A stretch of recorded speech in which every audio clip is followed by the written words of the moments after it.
এই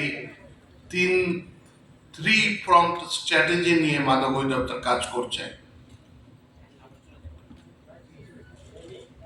তার প্রথমটা হলো যে সাপ্লাইটা বন্ধ করতে হবে। কিভাবে? বাংলাদেশে যে বিশাল সীমান্ত রয়েছে, সবচেয়ে মজার ব্যাপারটা হলো যে এটা মাদক এগুলো উৎপাদন বাংলাদেশে হয় না, বাইরের থেকে অন্য লোকেরা আইনে আমাদেরকে এটা খাওয়াইতেছে। আমরা কি করতেছি?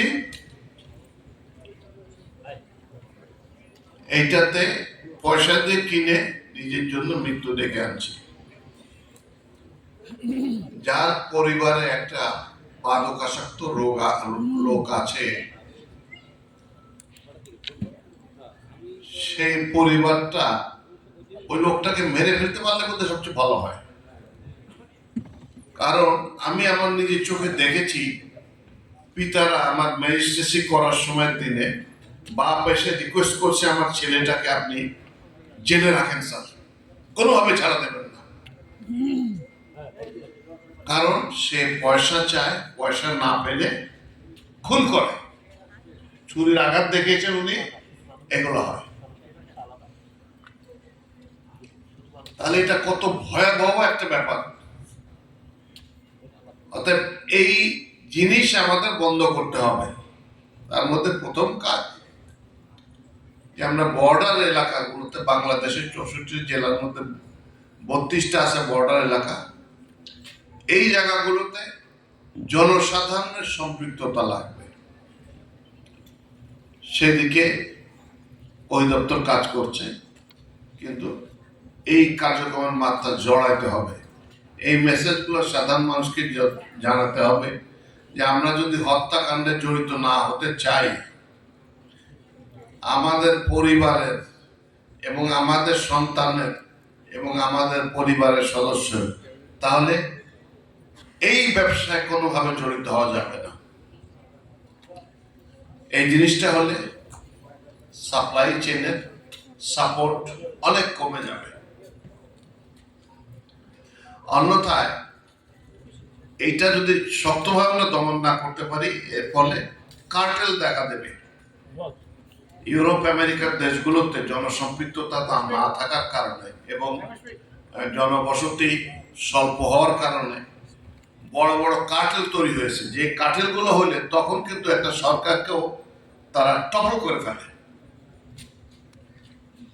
তো এইটাকে ঠিক ওই বিবেচনায় অন্তত 32টা জেলার প্রতিটি জায়গায়, প্রতিটি মহল্লায় আমাদের ভিজিল্যান্ট হতে হবে।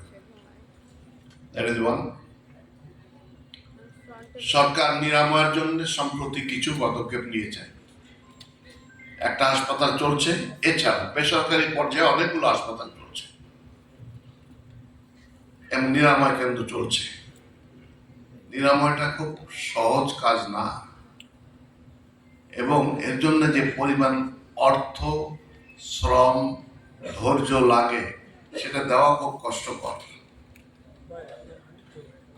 তো এটার জন্য যারা কাজ করছেন আমি তাদেরকে ধন্যবাদ জানাই। তারা অনেক ক্ষেত্রে খুব যে প্রফিটেবল অবস্থা আছেন তা নয়, তবুও তারা এই কাজ করে যাচ্ছেন।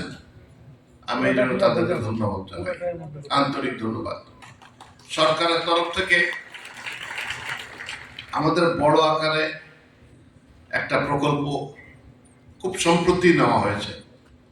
আশা করি আমরা প্রত্যেকটা বিভাগীয় সদর দপ্তরে 200টা করে শয্যার হাসপাতাল শীঘ্রই করতে পারবো ইনশাআল্লাহ।